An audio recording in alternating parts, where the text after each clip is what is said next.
Hi, this is Teacher Deck, and our topic for today is properties of polygons.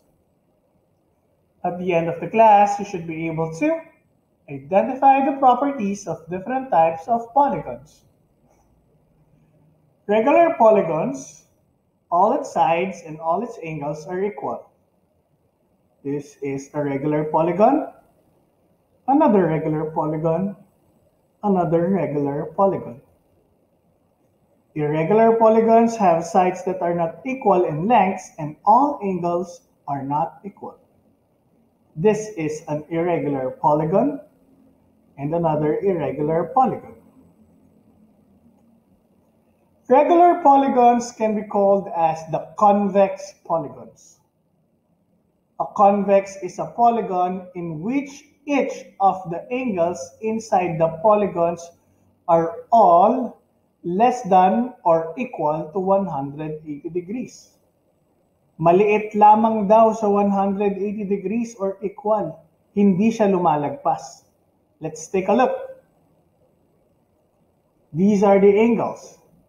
180 degree is a straight line wherein when you measure it, it's 180.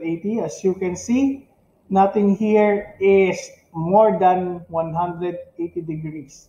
Lahat sila mas maliit sa 180 degrees. Concave polygons, on the other hand, are polygon that has an interior angle that is more than 180 degrees. Ibig sabihin, so sobra sila dun sa straight na baseline ng ating protractor. So you can see there, that is angle X and that is more than 180 degrees. So you can see here, this is an angle Y, which is, it is more than 180 degrees also.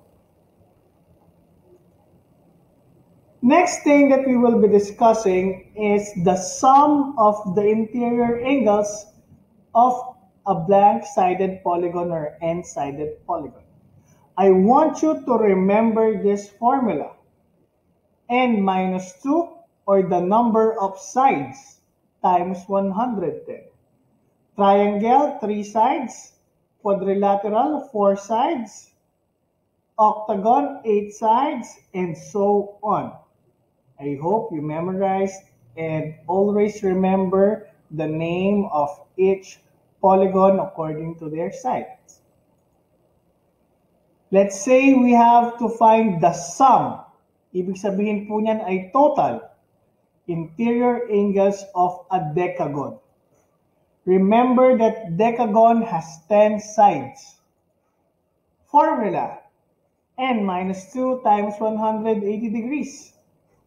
So our n for this is 10 because it's decagon.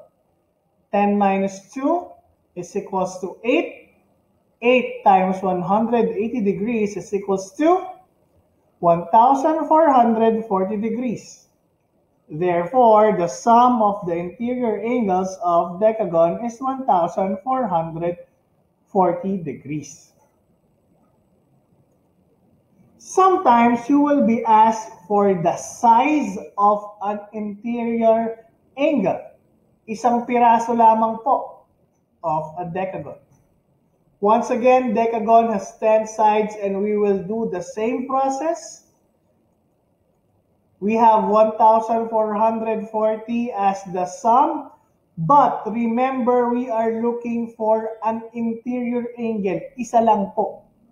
Para natin malalaman yon, we will divide 1,440 to the number of sides, which is 10, because 10 is the number of sides of a decagon. 1,440 degree divided by 10 is equals to 144 degree. Therefore, an interior angle of a decagon is 144 degrees. Next, let us find the missing value of an angle in a irregular polygon. Disclaimer that the figure is not drawn to scale. First, find the sum of the interior angles of the quadrilateral. N minus 2 times 180. That is our formula. And a quadrilateral has 4 sides. Therefore, it's 4 minus 2, which is equals to 2 times 180 degrees. The total is 360 degrees. Ibig sabihin po, pag pinagsama-sama natin lahat ng angles sa loob ng quadrilateral na yan, dapat ang sagot ay 360 degrees. Now, including the missing one, what we can do is subtract the total dun sa mga measurement na binigay. 360 degrees minus 110 degrees minus 78 degrees minus 68 degrees. We will have 110 degrees.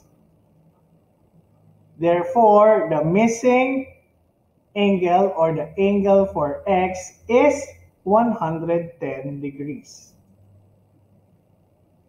I will see you for our sit work. Thank you.